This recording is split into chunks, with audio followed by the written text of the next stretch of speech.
Farhan, 10 tahun, warga Gampong Rawa, Kecamatan Luk Sukun, Aceh Utara, ditemukan meninggal dunia di Krung Keruto, daerah setempat. Bocah itu diduga tenggelam saat mandi pada aliran sungai tersebut pada Minggu 9 Februari 2025 kemarin sekitar pukul 17 waktu Indonesia Barat. Kapolres Aceh Utara AKP Nanang Indra Bakti melalui Kapolsek Luk Sukun AKP Syahrizal Putra mengatakan Farhan merupakan anak dari pasangan Sopian yang berusia 39 tahun dan Amsiar yang berusia 35 tahun itu pergi ke sungai bersama adiknya Muhammad Ferry, yaitu yang berusia 7 tahun sekitar pukul 16.44 waktu Indonesia Barat kemarin. Di sana juga terlihat dua anak lainnya sedang bermain. Korban turun ke sungai dan berenang terlalu ke tengah dengan kondisi sungai cukup dalam. Korban kesulitan bergerak dan tidak dapat menyelamatkan diri meskipun sempat meminta tolong.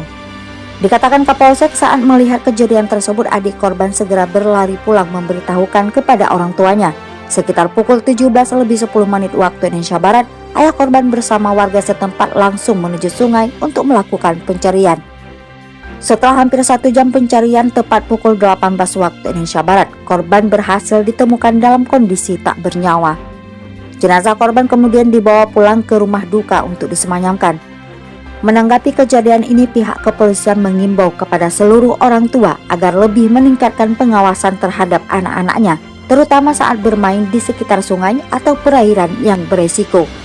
Kapolsek juga mendorong masyarakat memberikan edukasi kepada anak-anak terkait keselamatan di lingkungan air, serta segera bertindak jika melihat mereka bermain di lokasi yang berbahaya.